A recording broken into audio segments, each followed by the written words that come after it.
ఏదైతే ఒకరోజు విద్యార్థుల సమస్యలపైన మాట్లాడడానికి వస్తే అడ్డుకున్న హరీష్ రావు బిడ్డ ఇదే సిద్దిపేట అంబేద్కర్ చౌరస్తా కెళ్ళి సవాల్ ఇస్తుంటున్నా.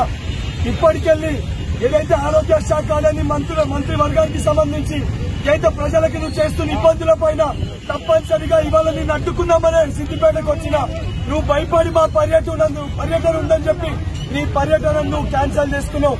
బిడ్డ ఇప్పుడెక్కడన్నా బయట తిరుగు. ఏదైతే నువ్వు మొన్న మా గళాన్ని అణచివేసే ప్రయత్నం చేసినావు, ప్రతి ఎన్ఎస్ఎస్ సైనికుడు నిన్ను రోడ్లపై అడ్డుకుంటాడు, నిన్ను నిలదీస్తాడు. ప్రతి విద్యార్థికి నిరుద్యోగికి అదేవిధంగా తెలంగాణ ప్రజలందరికీ న్యాయం జరిగే వారికి నిన్ను తెలంగాణలో తిరగాలంటే ఎన్ఎస్యూ అనే ఒక భయం నీ గుండెల్లో పుట్టే విధంగా ఎన్ఎస్యూ చర్యలుంటాయని చెప్పని ఈ సిద్దిపేట కేంద్రంకి వెళ్లి హరీష్ రావు ఎన్ఎస్యూ పక్షాన హెచ్చరిస్తున్నా. కాంగ్రెస్ పార్టీ హరీష్ రావు కేసీఆర్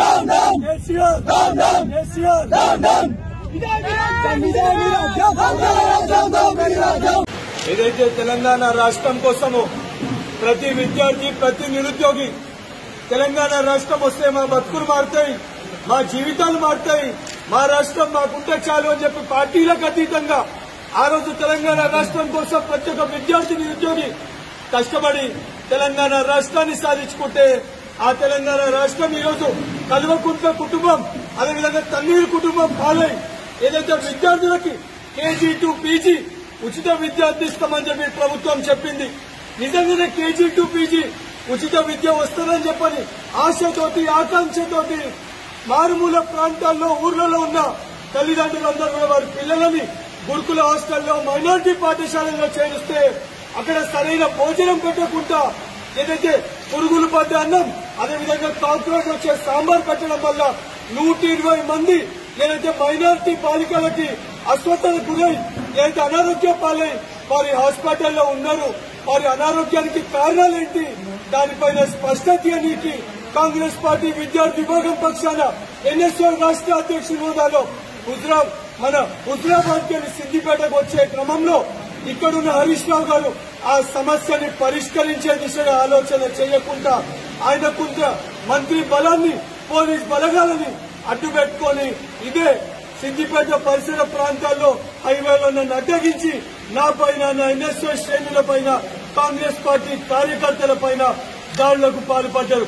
27వ తారీఖున పోయిన నెల 27వ తారీఖున ఏదైతే సరైన భోజనం పెట్టకుండా 120 మంది విద్యార్థులు అకస్మాత్తుగా ఏదైతే అనారోగ్యానికి పాలై వారిని ప్రభుత్వ ఆసుపత్రికి తీసుకొని వెళ్తే ఆ తల్లిదండ్రులు బాధపడుతున్న తల్లిదండ్రులకి మనోధైర్యాన్ని ఇవ్వడానికి కాంగ్రెస్ పార్టీ పిసిసి అధ్యక్షుడు రేవంత్ రెడ్డి గారి ఆదేశాల మేరకు నేను సిద్దిపేట వచ్చే ప్రయత్నం చేసిన.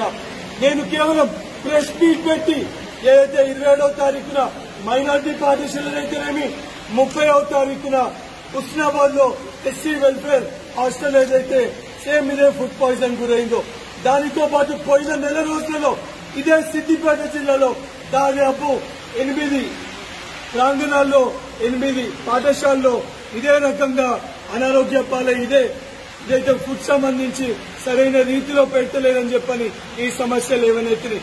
ఈ సమస్యలకి కారణాలేంటి, ఈ సంబంధించిన టెండర్ ఎవరికి ఇచ్చారు, దీంట్లో ఉన్న లోపాయిక ఒప్పందం ఏంటి, ఈ ప్రభుత్వం కమిషన్లకి కకృతిపడి ఏ విధంగా విద్యార్థుల జీవితాలతో చెలగాట మారుతుందో.